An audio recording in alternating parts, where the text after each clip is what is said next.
Изгнание Сукуны, долгожданное возвращение Мегуми, послание своим ученикам от Сатору Годжо, проблемы с Ютой Акоцу, а также появление Хакари и Урауме. Глава прям насыщена событиями, так что погнали начинать данный разбор. Ну а также напоминаю, что прочитать свою любимую манху, манхуа вы сможете на remanga.org. Здорово, ребятки и анимешники, у микрофона Зик. А вот ребята, которые оставили свой коммент под прошлым роликом. Ну а мы начинаем.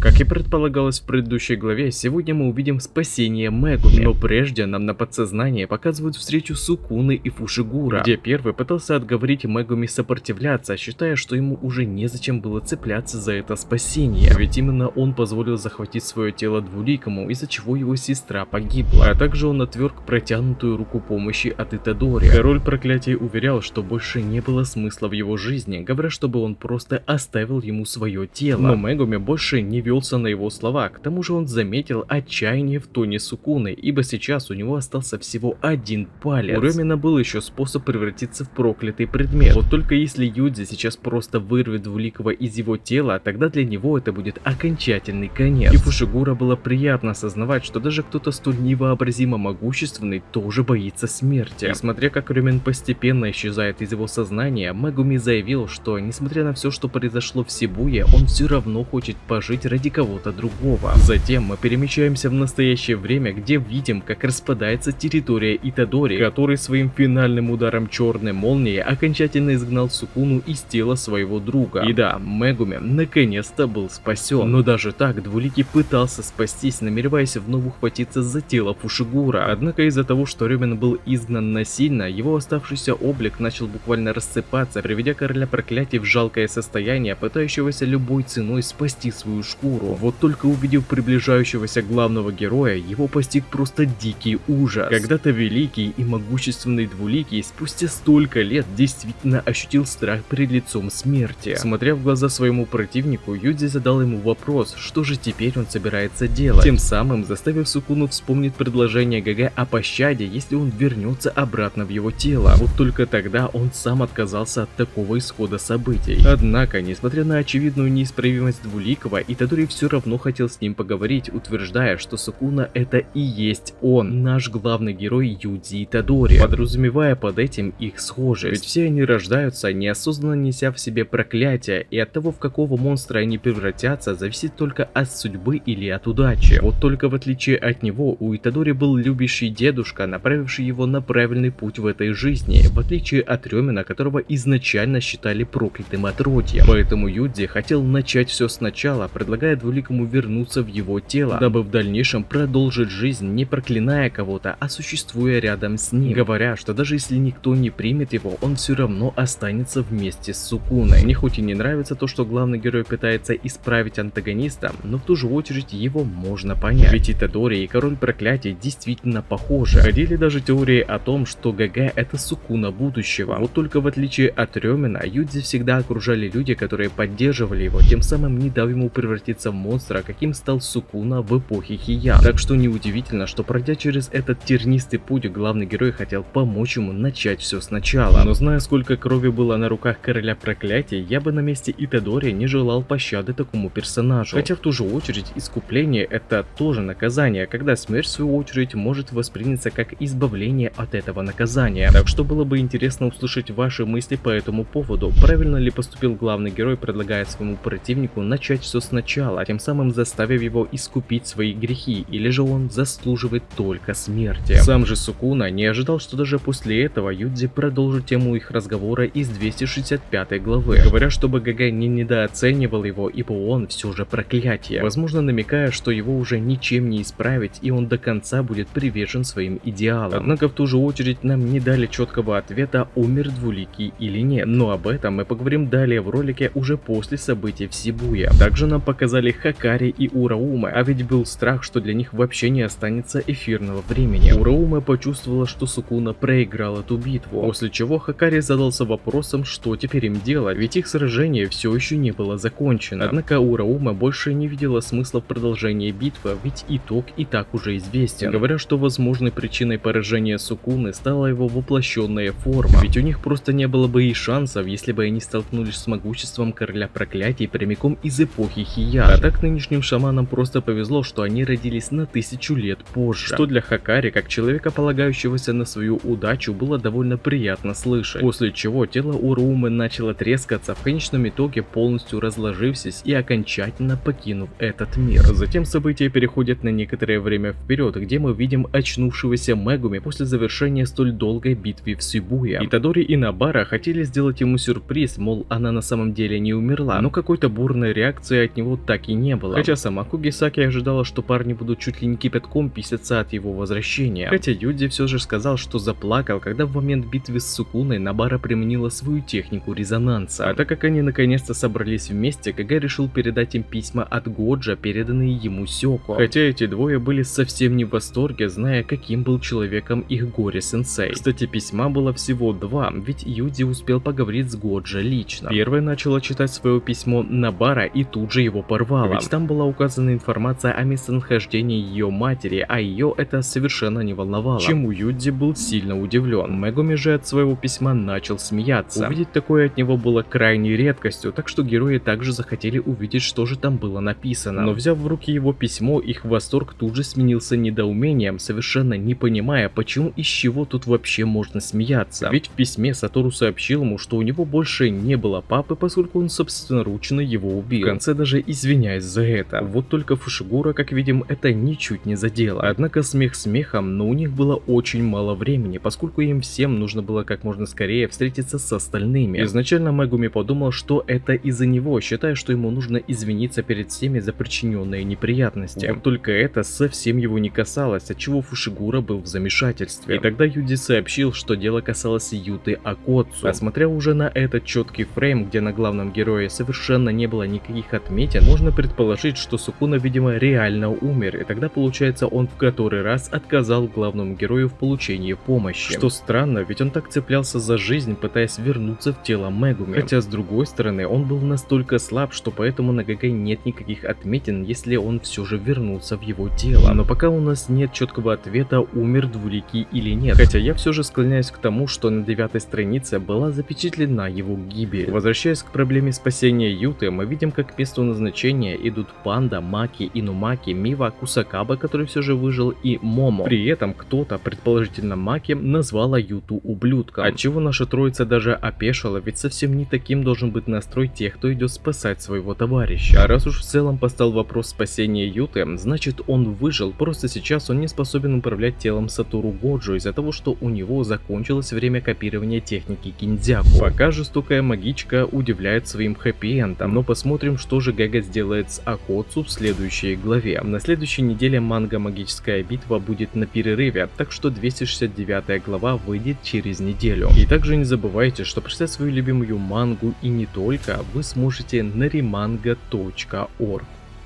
А на этом ролик подходит к концу. Пишите в комментариях, что вам понравилось, а что не понравилось, и несколько комментариев попадут в следующий ролик. Если тебе понравился ролик, тогда лайк и подписка для меня будет лучшей благодарностью, а также не забываем про колокольчик, ведь в последнее время не всем приходят уведомления. Всем спасибо за ваш просмотр, мирного неба вам над головой и всем пока-пока.